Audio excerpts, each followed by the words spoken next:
नमस्कार, आपल्या सर्वांचं स्वागत आहे किस्से कहानियां विथ भिंगारे आर्ट्स या आपल्या चॅनलमध्ये. किस्से कहानियां विद भिंगारे आर्ट. आज आपण भेटणार आहोत जिल्हा परिषद छत्रपती संभाजीनगर सार्वत्रिक निवडणूक 2026 साठी गंगापूर तालुक्यातील जामगाव या गटातील उमेदवार सौ दीपा सचिन मुंदडा यांचे मार्गदर्शक जी सुमित रामेश्वरजी मुंदडा यांना. नमस्कार. सुमित भाऊ, मला असं तुम्हाला विचारायचं आहे की तुम्ही आता जिल्हा परिषदच्या निवडणुकीसाठी तुम्ही आता उमेदवार आहात, म्हणजे तुमच्या वहिनी ज्या आहेत सौ दीपा सचिन मुंदडा या आता निवडणुकीसाठी उमेदवार आहेत. तर मला एक सांगा की तुम्ही सुरुवातीला सरपंच होता, त्यानंतर तुम्ही पंचायत समिती सदस्य राहिलात, नंतर उपसभापती पण झालात आणि आज तुम्ही जिल्हा परिषदची निवडणूक लढतायत.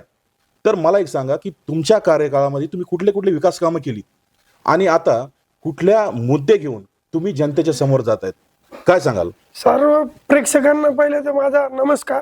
आज तुम्हाला जर सांगायचं ठरलं, पंचायत समितीला मी मेंबर असताना मला शासनाचा फक्त केवळ आणि केवळ 8 ते 10 लाख रुपये निधी हा फक्त माझ्या नावावर मिळाला.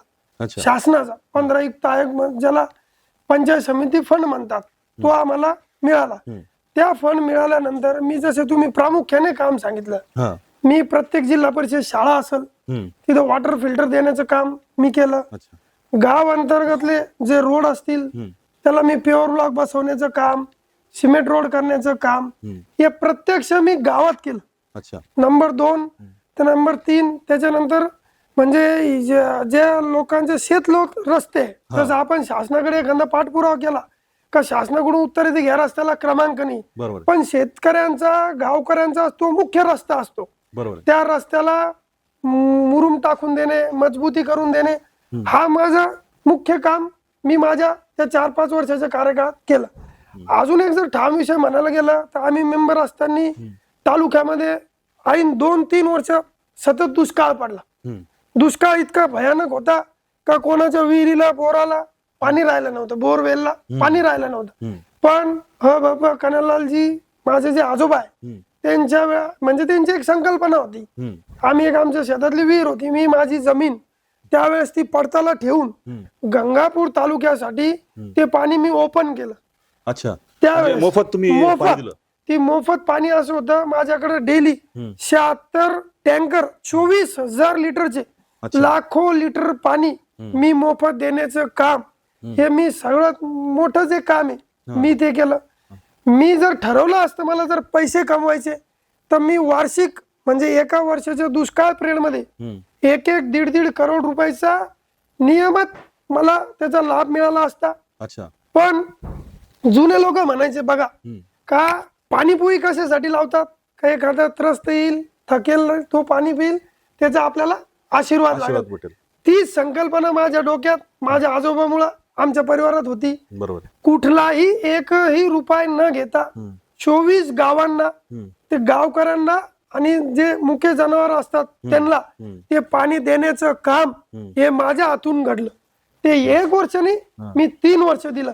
त्याचा जो लेखाजोखा आहे तो पंचायत समिती गंगापूरला ते ऑलरेडी आहे. म्हणजे तुम्ही शासनाचा कुठलाही निधी त्यासाठी घेतला नाही. त्याच्यानंतर ती दखल राज्य शासनाने घेतली. तत्कालीन मुख्यमंत्री देवेंद्रजी फडणवीस साहेब त्यांच्या हस्ते मला पुरस्कारही मिळाला, त्यांनी माझा सन्मानही केला. तर मला त्या गोष्टीमध्ये तो माझं प्रामुख्याने त्यावेळेस ते काम राहिलं. अच्छा. अच्छा. हा म्हणजे तुम्ही पाण्यासंदर्भात खूप मोठं काम केलं. म्हणजे ज्या वेळेला उन्हाळ्यामध्ये अनेक विहिरीला बोरला पाणी नसतं त्या काळात तुम्ही सर्वसामान्यांना पाणी दिलं आणि तेही मोफत दिलं.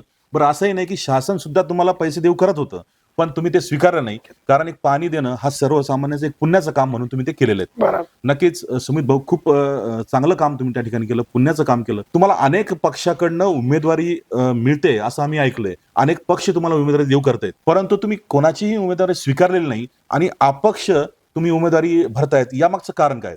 कारण एक असं बरं का, आता म्हणजे जे क्लिअर बोलायचं त्याला असं का राज्यात सेना भाजप आणि अजित दादा ही महाविकास म्हणजे महाविकास आघाडी आहे, हे तिन्ही प्रमुख पक्ष सत्तेत आहे. बरोबर.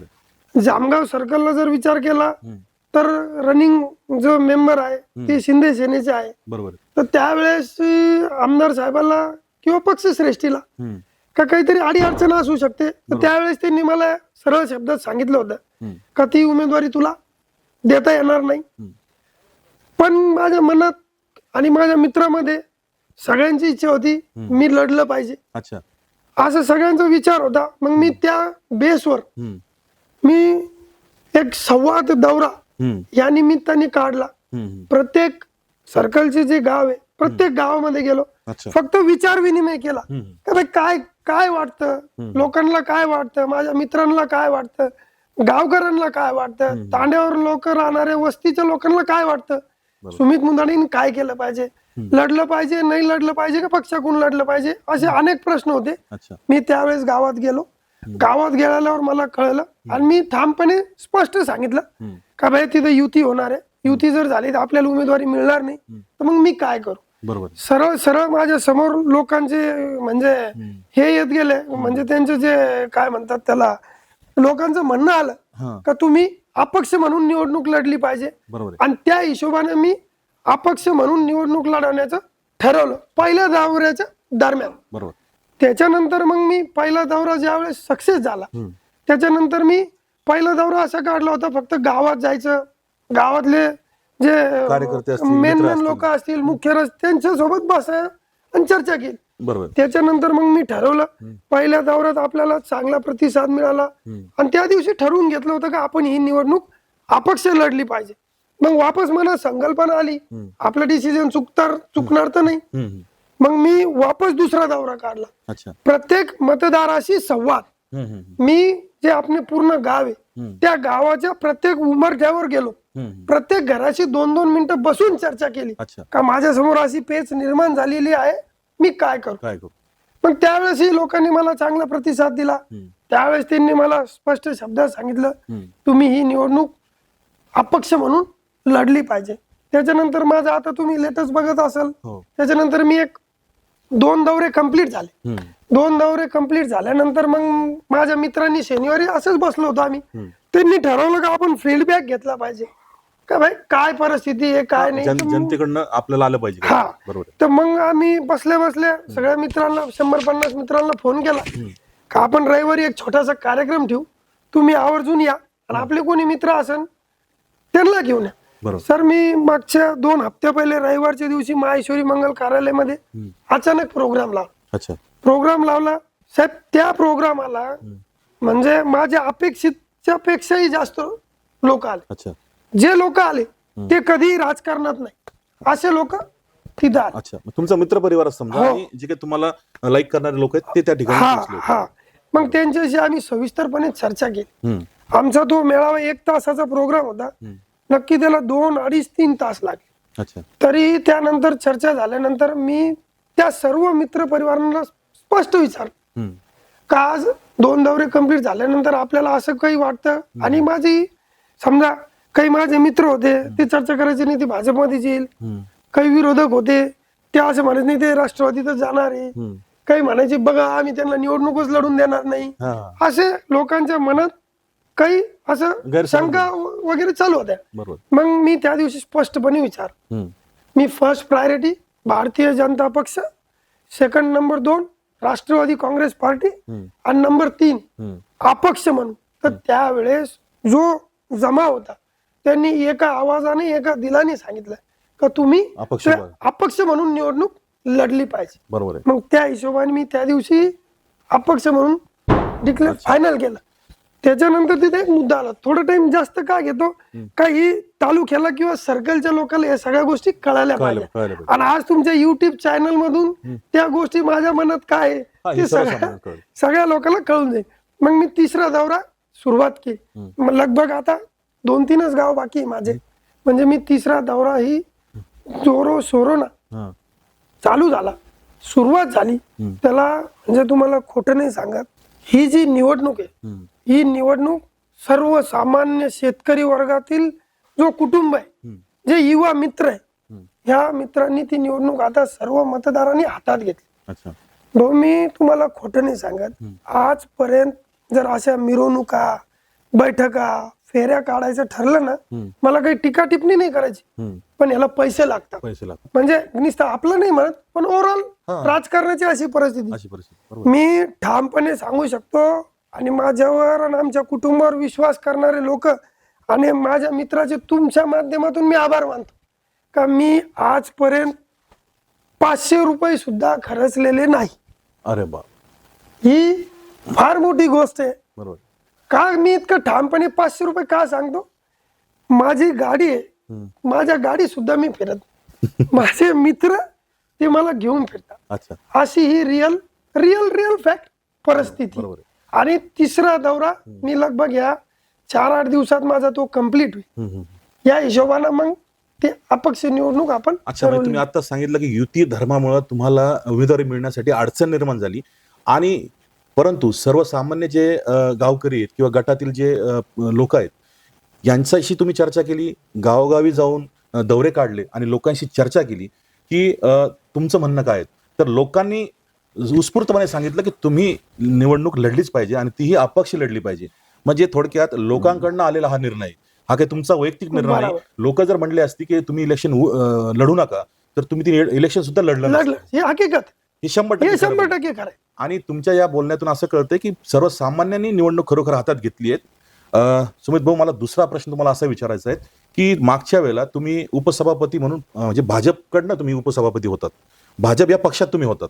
आमदार प्रशांतजी बंब यांचे तुम्ही खूप जवळचे होतात, परंतु मी आज रोजी जवळचा आहेच, अजून पण आहेच. आमचा प्रश्न आहे की तुम्ही जवळचे आहात किंवा होताही, परंतु आज रोजी असं दिसतंय की बंब साहेब आणि तुमच्यामध्ये थोडासा दुरावा निर्माण झालेला दिसतोय. काय सांगाल तुम्ही? बघा, आता त्या प्रश्नाचं उत्तर द्यायचं म्हणजे असं, हे राजकारण आहे. जसं उपसभापतीचा कार्यकाळ काढला, खरंच मी त्यावेळेस भारतीय जनता पक्ष आणि आदरणीय आमदार यांच्यामुळे उपसभापती झालो याच्यात काही डाऊट नाही. कारण की आमचं कोणतंही राजकीय अंग नाही. बरोबर. आमच्या परिवाराचं, माझे वडील, माझे आजोबा, माझ्या आजोबांनी वारकरी संप्रदायाचे होते आणि माझे वडील हे निस्वार्थपणे आजपर्यंत लोकांची सेवा करून आले. बरोबर. त्यांचं कोणतीही राजकीय पार्श्वभूमी नाही किंवा राजकीय त्यांचं अंग नाही, पण तरी मी राजकारणात आलो आणि मी जे राजकारणात आलो ते आम्ही आमदार साहेबांमुळेच राजकारणात आहे. याच्यात काही वावगा हा, नाही. बरोबर. आणि राहिला साहेबाच्या आणि आमच्यातल्या दुरीचा प्रश्न, आता शेवट कसं आहे भाऊ सर, म्हणजे तुम्हाला सांगायचं शेवटी राजकारण आहे. बरोबर. मी आज जर एखाद्याचं मन धरणीसाठी जर विषय ठेवला तर माझ्या सोबत राहणारे सर्व मित्र परिवार आणि माझ्यावर विश्वास ठेवणारे लोक त्यांचं कुठंतरी मन दुखत. बरोबर. पण मला राजकारण करणं हा जरुरी मुद्दा नाही. मला राजकारण करणं हा जरुरी मुद्दा नाही, पण जो समोरचा विरोध म्हणजे जो समोरचा उमेदवार आहे ते कॅपेबल नाही. का कॅपेबल नाही मी म्हणतो, त्यांनी कधी काम केलं नाही. त्यांनी जसं आता तुम्हाला बोलायला काही नाही, जसं युती धर्म सगळे म्हणतात. मी एक छोटस उदाहरण देतो. खासदारकीचं इलेक्शन होतं, ज्या वेळेस अंमळनेर गावामध्ये जर खासदार साहेबाला मी आणि रनिंग मेंबर सोबत मिळून काम केलं बघ, बरोबर. ज्या वेळेस खासदार साहेबाला अंमळनेर गावातून 800 ते 1000 मतं होतात, आमदारकीला 600 कशी होतात? बरोबर. तुम्ही उदाहरण सांगा खरं ना. आहे. जसं गणेशवाडी मधून खासदार साहेबाला 500 मतं होतात, बरोबर. तर आमदार साहेबाला 300 मतं का होतात? का होतात? म्हणजे का कमी झाले ते? याचं कारण मी पक्ष श्रेष्ठीला समजून देण्याचं केलं का साहेब हे जे लोक आहेत हे फक्त तुम्हाला गोड बोलतात, यांच्या मुळामध्ये आणि मनामध्ये हे सगळं अलग चालू आहे, हे कुठंतरी रोखवा. अहो मला उमेदवारी द्या, बंधनकारक नाही. तुम्ही सर्वसामान्य भाजपच्या कार्यकर्त्याला उमेदवारी द्या, आपण आजही त्याच्या मागे पुऱ्या ताकदीनं उभा राहू, ते सीट निवडून येऊ. कारण की तिथं आजही भाजपचा फार मोठा मतदार आहे. हा मतदार फार कष्टातून उभा केलेला आहे. तुम्हाला सांगतो, नाही तर जे सर्कल स्थापन झालं आजपर्यंत तिथं बाळासाहेबाला मानणाऱ्या वर्गाशिवाय दुसरा वर्ग तयार नाही. मी हे इतकं का क्लिअर बोलतो, कारण की मी प्रचंड मेहनत घेतली. मी जिल्हा परिषद ते असताना, मी पंचायत समिती असताना 8 इलेक्शन झाले ग्रामपंचायतचे. 7 ग्रामपंचायतवर मी भारतीय जनता पक्षाचा कार्यकर्ता सरपंच म्हणून बसवलं, त्याच्यात मी मोलाची भूमिका बजावली. 3 ग्रामपंचायत तर मी बिनविरोध केले. तुम्ही जर बघितलं अगरवाडगाव, हा म्हणजे जातीपातीच्या विषयी बोलू नये, पण मुस्लिम कम्युनिटीचं गाव असताना सुद्धा असलमभाई नावाचे व्यक्ती हे बिनविरोध सरपंच झाले, तेही भाजपचा सिंबल लावला, किती मोठी गोष्ट आहे, खूप मोठी गोष्ट आहे, खरंच. किती मोठी गोष्ट आहे सर. या सगळ्या गोष्टी कुठंतरी म्हणजे मन दुखवण्यासारख्या का होतात का ह्या लोकांनी भाजपच्या पक्षाच्या म्हणजे कार्यकर्त्यावर साहेबाच्या कार्यकर्ता अन्याय करण्याचा प्रयत्न केला. त्याच्यामुळे मग आम्ही हा विषय ठरवला आणि आज या तुमच्या समोर या स्थितीने येऊन उभा आहे. बरोबर आहे. तुम्ही सांगितल्याप्रमाणे अगदी योग्य असा तुम्ही निर्णय घेतलेला आहे. कारण कार्यकर्त्यांची जी मागणी आहे ती तुम्ही पूर्ण केली आणि सर्वसामान्यांचा जो प्रश्न आहे तो तुम्ही हातात घेतलेला आहे.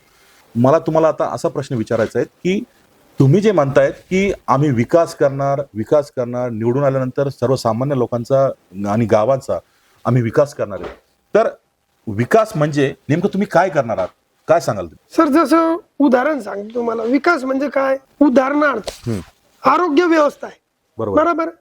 आज प्राथमिक आरोग्य केंद्र जिल्हा परिषदच्या अंतर्गतले तुम्ही सगळे बघा, बर, काय अवस्था आहे, काय अवस्था आहे. खूप वाईट अवस्था आहे. माझ्या अंतर्गत भेंडाळला पीएससी आहे. हम्म, तुम्ही जर आज तिथं गेला हम्म, तर त्याला जर बघितलं तर पहिली गोष्ट वाटणारच नाही हॉस्पिटल आहे.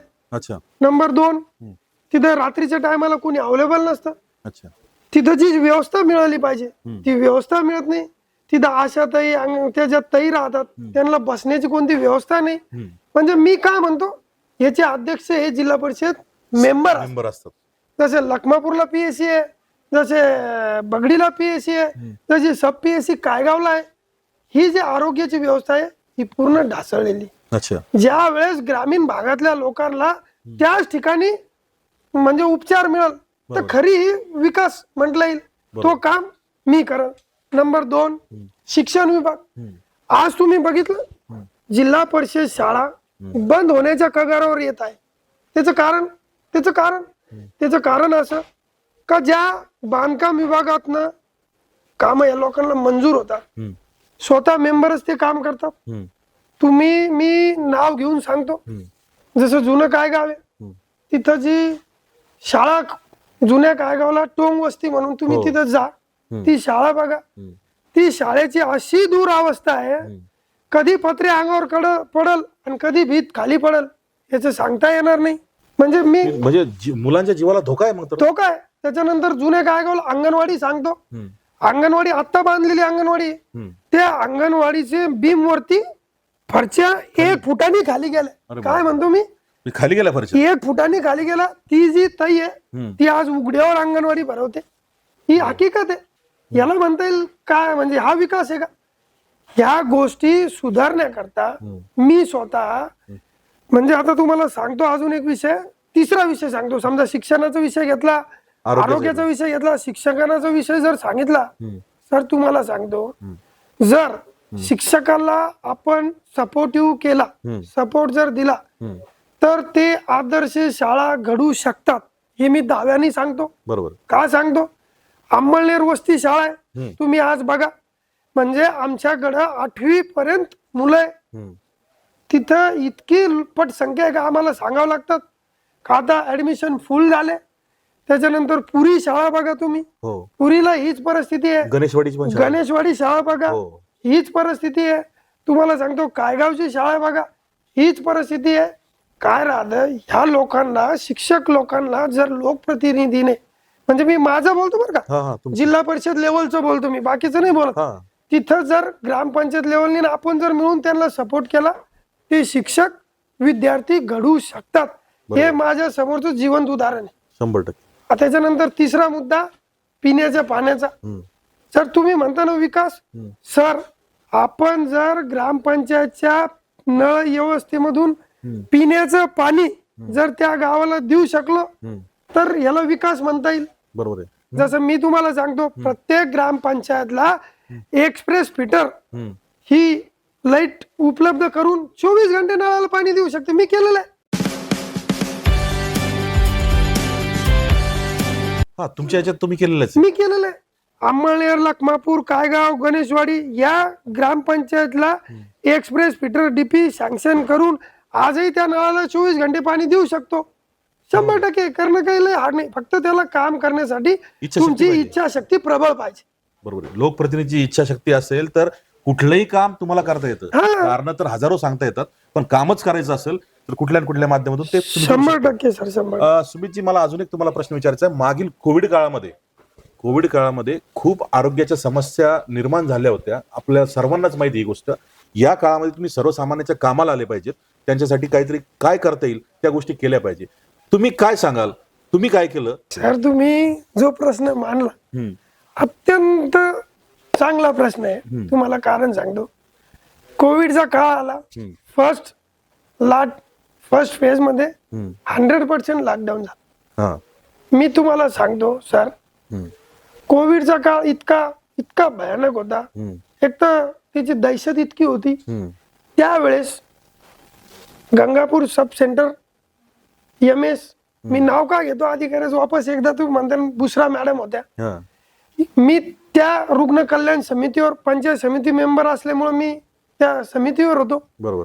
सर आम्ही इतकं चांगलं काम केलं, हम्म, इतकं चांगलं काम. मी इतकं चांगलं काम म्हणतो, हम्म, आम्हाला माझ्या एरियातून, फक्त माझ्या एरियातूनच नाही, संबंध तालुक्यातून कोणी पण लोक यायचे, त्यांना आम्ही इमिजिएट बेड उपलब्ध करून द्यायचो.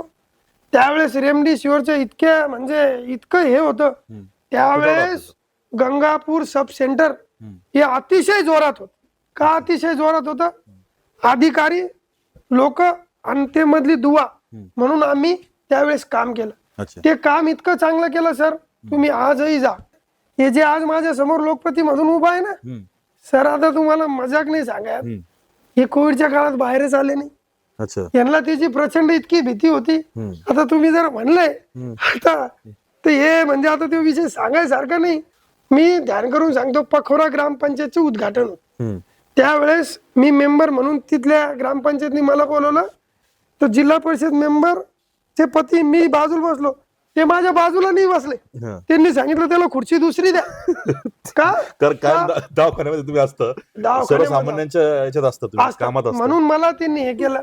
सर मी तुम्हाला खोटं नाही सांगत, त्या काळात आमच्या एरियामध्ये शेवटच्या श्वासापर्यंत लोकांना अहोरात्र, मी अहोरात्र शब्द का वापरतो, 2ला 3ला फोन केला, मी यायचो, त्या लोकांसाठी उभा राहिलो. आणि आरोग्य व्यवस्था इतकी उत्तम होती सर. गंगापूर सबस्टेशन म्हणजे PSCची म्हणजे जिल्ह्यात तारीफ करायची. बरोबर. कलेक्टर साहेब होते, कायगावला आले, सगळीकडे का.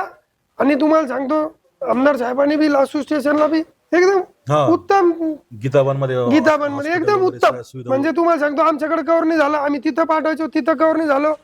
दूध हॉस्पिटल मंत्री सर होते, तिथं पाठवायचो. पण जेणेकरून आपण त्या लोकांना प्रचंड अशी मदत केलेली. आज त्याचं कुठंतरी बेनिफिट मला ते 100% होतं. आणि सर त्या काळात काही इलेक्शन नव्हतं. त्या काळात काही इलेक्शन नव्हतं. फक्त लोकप्रतिनिधी म्हणून मी लोकांपर्यंत शेवटच्या श्वासापर्यंत मी त्यावेळेस काम केलं आणि काम करत राहील. नक्कीच सुमित भाऊ, तुम्ही आता सांगितल्याप्रमाणे लोकप्रतिनिधीची खरी कसोटी आणि खरी परीक्षा त्याच वेळेला असते ज्या वेळेस सर्वसामान्य माणूस अडचणीत असतो. आणि तीही इतकी मोठी अडचण आणि इतकं मोठं त्या काळातलं प्रचंड आरोग्याबाबतची एक समस्या निर्माण झाली होती की कोविड सर्व जगामध्ये, जग शांत झालेलं होतं, कोणीच घराच्या बाहेर निघत नव्हतं. तरी सुद्धा तुम्ही एक लोकप्रतिनिधी म्हणून सर्वसामान्यांचे कामं करण्यासाठी बाहेर आलात. आणि तुम्ही तर जिल्हा परिषदचे सदस्य पण नव्हतात, तरी सुद्धा तुम्ही या सर्व गावकऱ्यांसाठी, या सर्वसामान्यांसाठी ही काम केलं. नक्कीच ही गोष्ट कौतुकास्पद आहे. जामगाव जिल्हा परिषद गट जे आहेत याच्यामध्ये जो पूर्वीचा कार्यकाळ ज्या पक्षाचा होता म्हणा किंवा ज्या उमेदवाराचा होता, त्यांनी कुठली महत्वाची विकास कामं करायला पाहिजे होती आणि ती त्यांनी केली, आणि कोणती विकास कामं झाली नाहीत, याबद्दल तुम्ही काय सांगाल? आता तुम्ही जर असं विचारलं ना, जसं एखादं ठोस विकास काम सांगा, काय विकास काम आहे, मी एक सांगू का तुम्हाला? एक विकास काम आहे नवीन काय. अच्छा. त्यांच्या घरापासून त्यांच्या गोडाऊनला रोड केला, हा त्यांचा मुख्य विकास काम. अच्छा. बरं, त्यांनी ना लोकांच्या रस्त्यात दारात विकास काम केला. नंबर 2, नवीन गणेशवाडीतून फिटर मामाचे गॅरेज ते रमेश काका निरपळ या वस्तीपर्यंत 5 वर्षामध्ये 3 वेळेस रोड झाला. त्याच्या पुढे रोडच होत नाही. अच्छा. त्याच जागेवर 3 वेळेस रोड. 3 वेळेस. देशमुख वस्ती तर त्यांच्या शेतापर्यंत जाण्याचा रोड. अच्छा. हे 3 मुख्य काम झाले. हे 3 मुख्य काम का दिसतात? एकीकडे त्यांची शेती, एकीकडे त्यांचं गोडाऊन, एकीकडे त्यांच्या काकाची शेती. जर विकास काम चेक करायला गेले ना तर तुम्हाला स्पष्ट शब्दात दिसत, म्हणजे याच्या व्यतिरिक्त कुठलंही काम नाही दिसणारच नाही. जे दिसतील ते कागदावर दिसतील, रिअल फॅक्ट नाही. जर रिअल फॅक्ट बघायची, नवीन पखोरा, जुने पखोरा, तुम्ही रोड बघा, तो डांबरी रोड गेल्या 1-1.5 वर्षाच्या 2 वर्षाच्या कार्यकाळात त्यांच्या कार्यकाळात झाला. तिथं जर डांबर दिसलं, काय म्हणतो मी आज युट्यूब चॅनलच्या माध्यमातून लोकांना आव्हान करतो, त्या गावात जर डांबरचा खडा जरी दिसला, अलग तो डांबरी रोड आहे बरं का, पण जर डांबर दिसला तर आपण 1 लाख रुपये बक्षीस देऊ. अच्छा, काय म्हणतो मी, म्हणजे त्या नवीन पखोरा ते जुना पखोरा रोडला शासनाकडून निधी मंजूर होऊन ते काम. बरं तुम्हाला अजून एक गोष्ट सांगू का, हे जे काम केले हे स्वतः त्यांच्या म्हणजे आता म्हणजे बोलायलाच जागा नाही, त्यांच्याच परिवारातल्या लोकांनी केले. अक्षरशः त्या गावातल्या सरपंच, म्हणजे मी आज त्या सरपंचाचं नाव का घेतो, त्या सरपंच संतोष भाऊ बोरुडे, ते सरपंच पती त्यांचे आणि त्या कॉन्ट्रॅक्टरचे त्या रोडवर दगडांनी मारामाऱ्या झाल्या अक्षरशः. अच्छा, मी बोलणार, मी आज बोलतो, हे अनेक लोक बघतात, या सगळ्या गोष्टीचा उलागाडा होणार आहे. तुम्ही त्या पखोऱ्या गावात सुद्धा लोकांना माहिती, अशी त्यांची रिअल फॅक्ट आणि रिअल परिस्थिती. आणि तुम्ही म्हणतात ना भाऊ का त्यांचे ठाम काम सांगा. मी अजून एक गोष्ट सांगू का तुम्हाला, आता समजा एखाद्या गावाचा सरपंच असतो, तो काय करत राहतो, माझ्या गावामध्ये कोणत्याही पक्षाकडून कसा निधी मिळत हे धडपड करत राहतो. का विकास झाला पाहिजे तिथला, बरोबर. त्या गावाचा सरपंच राहतो, त्या लोकांनी त्यांना निवडून दिलेला राहायचा, ते धडपड करत राहतात. तुम्हाला मी पुराव्यासहित सांगतो, आज ही गोष्ट सर्वांनी नोंद करून घ्यायची. रामेश्वर मंदिर काय गाव, जुनं काय गाव, त्यावेळेस तिथं 4 करोड रुपये निधी मंजूर झाला होता. काय म्हणतो मी, विशेष 4 करोड रुपये. त्या 4 करोड रुपये निधीमध्ये हे जे रनिंग मेंबर आहे ना, यांनी स्वतःच पत्र देऊन काय झालं, त्या टायमाला पैसे मंजूर झाले, महाराष्ट्रात सत्तांतर झालं. सत्तांतर झाल्यानंतर काय झालं, यांनी पत्र देऊन त्यांच्या पक्षाच्या लेटरचं त्यांची सिग्नेचर करून ते काम वैजापूर तालुक्यातील शिऊर, काय म्हणतो मी, वैजापूर तालुक्यातील शिऊर बायजाबाईचं, तिथं 4 करोड रुपयाचा निधी त्यांनी कायगाव सर्कलचा जामगाव गटाचा तो पळवला. हा माझा मुख्य आरोप आहे. स्वतःच्याच गटातला पैसा दुसरीकडे वळवला. ते कशासाठी, ते स्वतः कॉन्ट्रॅक्टर होते, त्यांनी स्वतः काम केलं. अच्छा, म्हणजे स्वतःच्या गटाचा विकास न करता तो पैसा दुसरीकडे वापरायचा आणि स्वतःच त्याचा कॉन्ट्रॅक्ट घ्यायचा. हे तुम्ही बोलताय 100% 100% खरं आहे. मी हे पुरावे देईल तुम्हाला. तुम्ही आज मी पुरावे म्हणजे ज्या वेळेस आता इलेक्शन लागलं, अजून इलेक्शन डिक्लेअर नाही, मी 100% ते पुरावे घेऊन लोकांना गावगावी वाटल. ही रिअल फॅक्ट आहे. आणि काम काय सांगायचं ते मला तुम्ही सांगा. जसं आता वैयक्तिक लाभावर बोलू आपण, जिल्हा परिषद मधून जे यंग मुलं मुली असतात, 10वी 12वीचे शिक्षण नंतर शासनाची स्कीम आहे, त्यांना लॅपटॉप देण्यात येते. 2 नंबर, एखादा शेतकरी असेल त्याला पशु वैद्यकीय विभागातून गाय देण्यात येते, कडबा कुट्टी यंत्र देण्यात येते. शेतकरी असेल त्यांना ताडपत्री देण्यात येते, 3 पत्रे देता येत्या. एससी समाजासाठी 100% अनुदानित झेरॉक्स मशीन आहे. वहिनी लोकांसाठी शिलाई मशीन आहे. अहो त्यांनी कोणाला दिला हा लाभ? वैयक्तिक लाभाच्या कुठल्या योजना झाल्याच नाही, या गटामध्ये मिळाल्याच नाही, मिळाल्याच नाही. मिळाल्या बी असतील तर तुम्हाला सांगतो तर त्यांनाच माहिती कोणाला मिळाल. अच्छा, आता मी इतक्या गावगाव फिरलो, मी प्रत्येक गावात हा प्रश्न विचारला, मला एकही नाही असं हातवर करून सांगितलं नाही आम्हाला लाभ मिळाला. म्हणजे ह्या योजना खरं जर बघितलं तर सर्वसामान्य गरीब या लोकांना त्या मिळाल्या पाहिजे 100%. आणि त्या तुम्ही जे म्हणताय की तुम्ही लोकांशी चर्चा केली आणि कोणालाच त्या मिळालेल्या नाहीत, म्हणजे खरोखर त्या योजना मिळाल्या नसतील लोकांना. बरोबर, ही रिअल फॅक्ट आहे. सर्कलच्या बाजूला जर सर्कल चेक केला आपण वालतुरे गुरुजींचा, तिथं बघा तुम्ही. अच्छा, उपाध्यक्ष होते LG सर गायकवाड खुलताबादचे, तिथं बघा तुम्ही. अच्छा, म्हणजे आपण बघितलं ना, मन का दुखतं भाऊ. या योजना काही आपल्या घरातून द्यायच्या नसतात, या राज्य शासनाच्या असतात. यांनी या लोकांपर्यंत पोहोचवायला पाहिजे. बरं आम्हाला काय करायचंय, बरोबर, लोकांचे फॉर्म आले त्या डिपार्टमेंट मध्ये जाऊन बसायचं, माझ्या सर्कलचे कोणते आले, आपलं पत्र द्यायचं, या लोकांना इश्यू करा, विषय मिटला. तिथं काय मला जायचं का काय करायचं काय करायचं. पण त्यांना हे सुद्धा लक्ष नाही राहिलं, काही त्यांच्याकडे या गोष्टीकडे त्यांनी लक्षच नाही दिलं. तुम्ही आता अपक्ष उमेदवार म्हणून जाहीर केलंय आणि गावोगावी तुम्ही दौरे काढतायत, लोकांशी भेटीगाठी घेतायत, चर्चा करतायत आणि आत्ताच तुम्ही आपलं माहेश्वरी मंगल कार्यालय या ठिकाणी मोठी सभाही आयोजित केली होती. त्या ठिकाणी सुद्धा प्रचंड मोठ्या संख्येने तुमचा मित्र परिवार, कार्यकर्ते आणि जे काही मतदार आहेत हे स्वतःहून त्या ठिकाणी आले होते. प्रचारात तुम्ही प्रचंड आघाडी घेतली. तर याच्या मागचं कारण काय की मतदार का तुमच्याकडे आकर्षित होत आहे, काय सांगाल? पहिली गोष्ट तुम्हाला एक मी सांगतो, हम्म.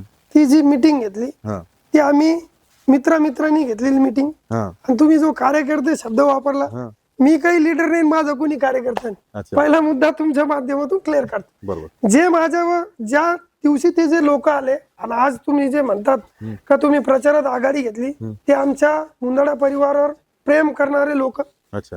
प्लस माझे मित्र, हम्म. ज्या परिवाराला आम्ही मदत केली, हे सर्व लोक येतात. हम्म. आणि एक तुम्हाला क्लिअर सांगू का, हा जो विषय प्रचारात आघाडी घेण्याचा, तो जामगाव सर्कलला सगळ्यात जास्त आज अराजकता आहे. त्याचं कारण असं का, जे शेतकऱ्याला, आता तुम्ही बघा माझ्या सर्कलला पूर्ण 100% बागायती सर्कल आहे, बरोबर. बरं का. आमच्याकडे मुख्य पीक आहे ऊस, बरोबर. आणि ऊस काढण्यासाठी आज मी म्हणत नाही, जे रोड चालू आहे त्या रोडला क्रमांक नाही. अच्छा, रोडला क्रमांकच नाही. क्रमांक नाही. आज एखादा शेतकरी कोणाकडे जर मोठ्या लीडरकडे जर गेला, तर पहिला मुद्दा त्यांच्या समोर काय येतो, अहो आम्ही तुम्हाला जर निधी दिला असता पण त्या रस्त्याला क्रमांक. बरं, आता तो क्रमांक आणण्याचं काम कोणाचं? या सगळ्यात शेतकऱ्याचं आहे का? नाही, तुम्ही सांगा. जो लोकप्रतिनिधी निवडून दिलेला त्यालाच ते काम करावं बरोबर. लागेल. हो. अहो मी त्या रस्त्याला क्रमांक आणण्यासाठी प्रयत्न केला, पण पंचायत समिती माध्यमातून तो येऊ शकत नाही. अच्छा. हा जीबी मध्ये जर विषय मांडला हा. तर 100% ती यंत्रणा त्या एरियात काम करते. अच्छा. त्यांना काय करायचं, तिथले ठराव घ्यायचे, इंजिनियरला सांगायचं, मोजमाप करायचा, प्रोसिजर फॉलो करायची, मंत्रालयात द्यायचा, महिनाभराची प्रोसेस. हा मुख्य विषय हा जामगाव सर्कलच्या रस्त्याचा आहे. बरोबर. का, मग तुम्ही बघितलं असं, मी पहिला एकमेव, मी असं काय म्हणतो, मी एक छोटस पॉम्पलेट छापलं, त्याच्यात माझं मनोगत दिलं. काय मनोगत दिलं का, मी शेतीला जाणारे जे रोड रस्ते ते मी काय म्हणतो, मी माझा आवाज तुम्हाला क्लिअर कट सांगतो. हा. स्वखर्चातून हा. काय सांगतो मी, स्वखर्चातून. स्वखर्चातून 100 रस्ते, प्रत्येक गावातले 4 मुख्य रस्ते मुरुम व खडीकरण टाकून मी स्वतःच्या पैशातून करून देणार. स्वखर्चातून तुम्ही करणार? स्वखर्चातून करून देणार. जर शासन याला निधी देत असेल तर तुम्ही का स्वखर्चातून करणार? त्याचं कारण असं आहे भाऊ, शासनकडे आता जर निधी मागवायला गेलं, बरं का, ते एक लंबा प्रोसेस आहे. अच्छा. मी बघितलेलं आहे. मागे पानांचा विषय घेतला, त्याला टेक्निकल प्रॉब्लेम येतो, हा येतात, मग ते लोकांना नाही का असं आपण एखाद्याला म्हणजे सांगतात, साहेब तुम्ही मला निवडून द्या, मी हे करल, मी ते करल, तो असं आश्वासन. आणि मी तसं काही खोटे आश्वासन देणार नाही. मला माहिती हे का शक्य होऊ शकतं. त्याचं कारण असं आहे का, माझे सर्व चांगले मित्र आहेत. बरोबर. आणि मी हे सगळे काम ह्याच्या पहिले करून बघितलेले आहे. मला येऊन खर्च काय येणार आहे, डिझेल साठी खर्च येणार. बरोबर. माझ्या मित्राकडे JCB त्याला लागलं नाही, जी यंत्रणा आहे ती मी अवेलेबल करू शकतो. करून मी माझ्या मित्रांना विनंती करू शकतो का, भाई तुम्ही मला 2 महिने 4 महिन्यासाठी तुमची यंत्रणा द्या, आपल्याला असं काम करायचं. आणि माझे मित्र त्या गोष्टीला रेडी आहे. तेव्हाच मी एवढं मोठं आज तुमच्या चॅनलच्या माध्यमातून सांगतो, घरोघर पॉम्पलेट दिलं त्याच्या माध्यमातून सांगतो. ही फार मोठी गोष्ट आहे सर्कलचा. दुसरा मुद्दा, गाव अंतर्गतले रोड इतकी वाईट परिस्थिती आहे. तुम्ही जर असं म्हणलं ना, मी कोणत्या गावावर टीका टिप्पणी करणार नाही भाऊ. मी भेंडाळा गावात गेलो, भेंडाळा गाव आज सर्कलला जर गेलं ना, ते माझ्या अंदाजाने टॉपचं लोकसंख्येचं 2nd गाव आहे. अच्छा. जामगाव, भेंडाळा, धानोरा, कायगाव हे मोठे लोकसंख्येचे गाव. बरोबर. आज भेंडाळ्याचा जर मुख्य रोड जर सोडला मंदिरासमोरचा, तर मधली परिस्थिती अशी आहे ना भाऊ, एकदम भयानक. माझे आतापर्यंत 3 राऊंड झाले. म्हणजे ऍक्च्युअल तुम्ही राजवाड्यात जा, तुम्ही मंदिर परिसरात जा, तुम्ही कोणत्या बोरजाई एरिया, कोणत्या एरियात जा, तिथं रोड नाही. अच्छा, रस्त्याची खूप दयनीय परिस्थिती. रस्त्याने रोड काही नाहीच, रस्ताच नाही, रस्ताच नाही. तुम्ही म्हणजे अक्षरशः तुम्ही जाऊन बघा, तुम्हाला जर रस्त्यावर चालायचं ना, सांडपाणीवरती सांडपाणी रस्त्यावर राहील. हे पावसाळ्यात तर खूप वाईट परिस्थिती होत. हो, वाईट परिस्थिती म्हणजे एकदम वाईट परिस्थिती. आज जर कोणत्या एरियात जायचं ना, तर रस्ताच नाही तिथे. मी हे आता प्रचारादरम्यान फिरून आलो आणि मी तुम्हाला सांगू का, मी तुम्हाला लोकांना बी मी का सांगतो, मला निवडून द्या. 19-20 गाव. बरोबर. माझं मानस असं, माझं काय मानस आहे, मी ग्रामपंचायत मेंबर राहिलो, सरपंच राहिलो. माझ्या सरपंचाची 17 महिन्याची कार्यकाळ होती. बरोबर. मी एक छोटस 1 मिनिटाच्या आत तुम्हाला उदाहरण सांगतो. मी फर्स्ट टाइम पाटोद्याला गेलो. मी पाटोद्याला गेलो त्यावेळेस फरशीवर बसलो. हम्म. पण मी मनात एक निश्चय केला होता हम्म. का मी दुसऱ्या वेळेस येईल ना तिथं चीफ गेस्ट म्हणून येईल.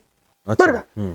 त्या काळातले सीओ मधुकर राजे आर्दळ हम्म. आणि डेप्टी सीओ पंचायतचे वासुदेव सोळंकी. हम्म. मी आज ह्या अधिकाऱ्याचं नाव का घेतो, हा. त्यांनी त्यावेळेस आणि बीडीओ केळकर साहेब हा. पंचायत समिती गंगापूर, त्यावेळेस मी सरपंच झालो.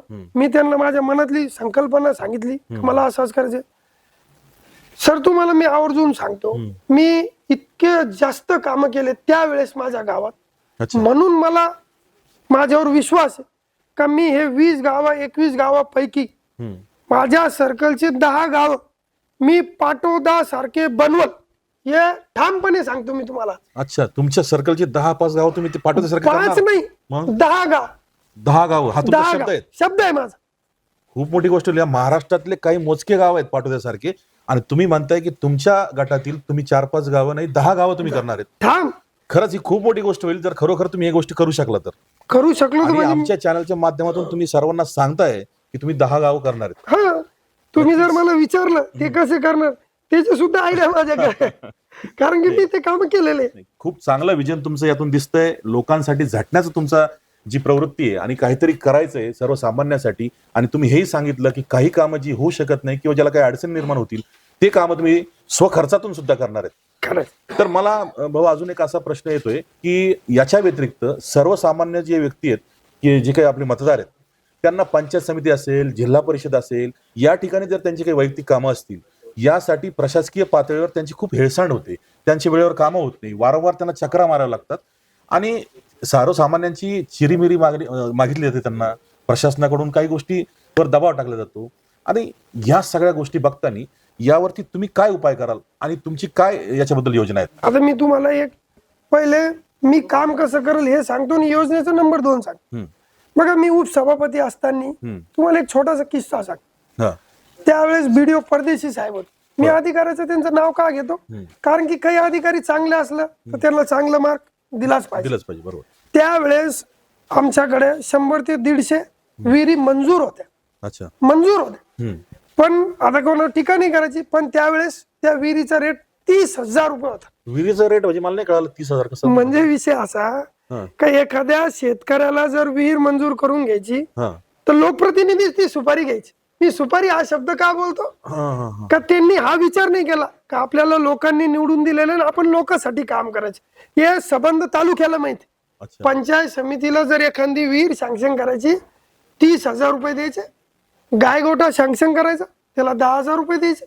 हा रेशो फिक्स होता. अच्छा. मी उपसभापती झाल्यानंतर मी त्या यंत्रणेत हात घातला, हम्म. ते मंजूर विहिरीच्या प्रमा ताब्यात घेतल्या. हम्म.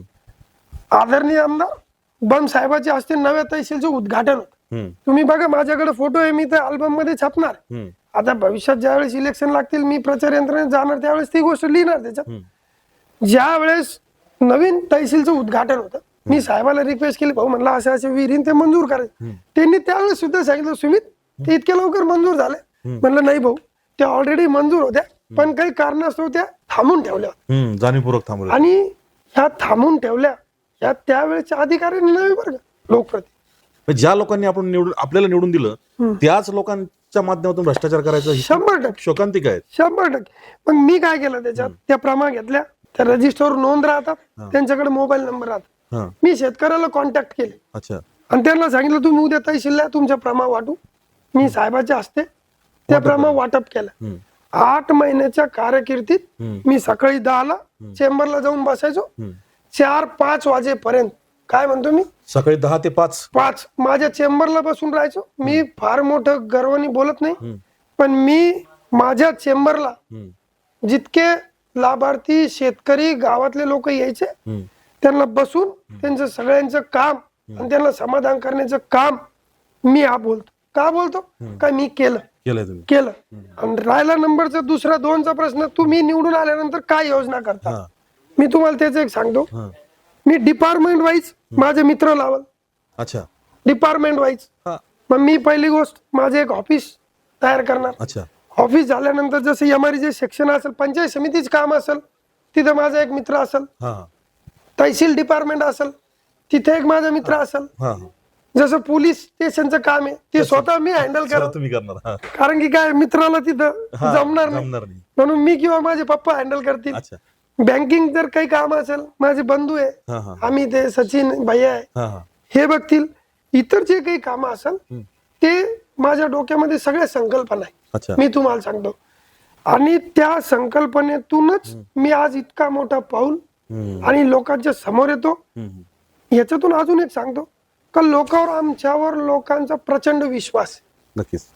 आमच्या परिवाराने किंवा आम्ही जो शब्द दिला तो आम्ही कधी टाळला नाही, कधीच टाळला नाही आणि कधी टाळणार पण नाही. माझ्या आई वडिलांची, आजोबाची, घरच्याची शिकवण आहे. बघ, आम्ही फार कष्टातून वरती आलेलो आहे. हा.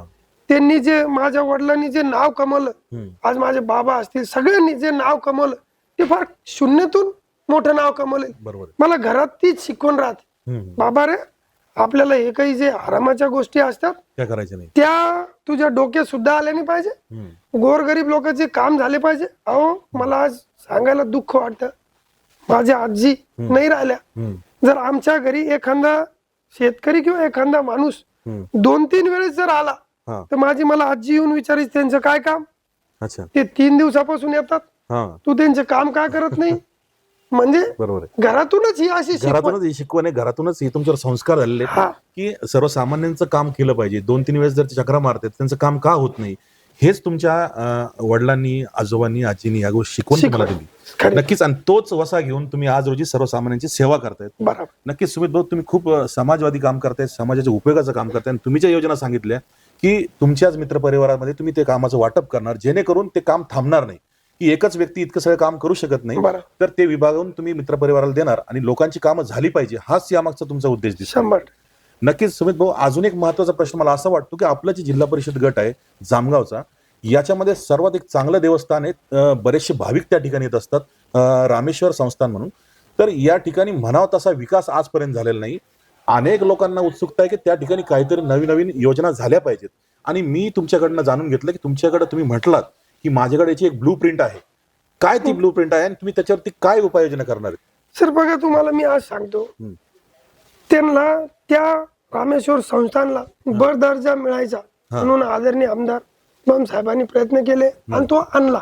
अच्छा. त्यावेळेस मी त्यांचं मोजमाप करणं, ते सगळं तयार करणं केलेलं. उदाहरण सांगू शकतो, जसं तुम्ही येवल्याला जातात, कोटमगावचे मंदिर बघतात, पहिले किती छोट होतं, हो, काय झालं त्याच्यात बदल झाला नाही झाला, झाला, विकास किती झाला. बदल झाला. हो.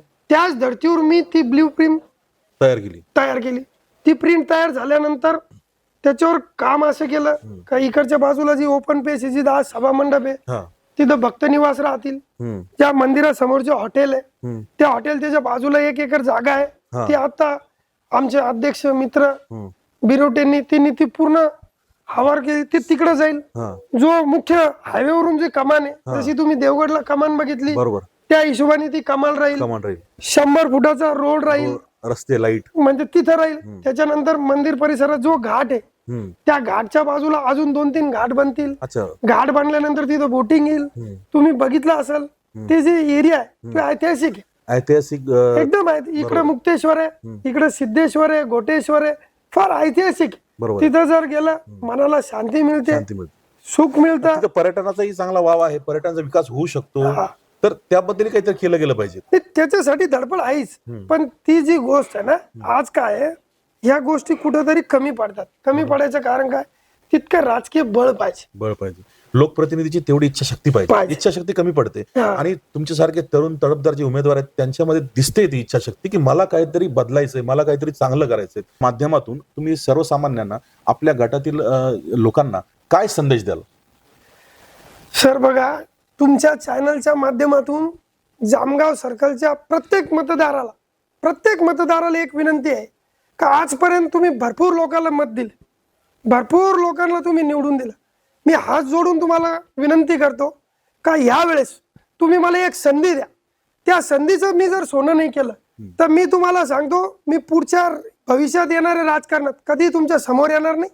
आणि तुमच्या चॅनलच्या माध्यमातून मी सर आव्हान करतो का माझ्या वहिनी दीपा सचिन मुंदडा हे अपक्ष उमेदवार आणि कायगाव गणातून बळीराम वसंत खता हे उमेदवार, आणि मी जामगाव गणातून ही एक उमेदवार देणार आहे त्या तिन्ही उमेदवाराला तुम्ही प्रचंड मताने विजय करा. बस एवढं बोलतो आणि माझे 2 शब्द थांबवतो. आमच्या सुद्धा तुम्हाला भावी या इलेक्शनसाठी या निवडणुकीसाठी तुम्हाला खूप खूप शुभेच्छा आणि आम्हाला तुम्ही मुलाखत दिली त्याबद्दल तुमच्या खूप खूप शुभेच्छा. धन्यवाद. धन्यवाद.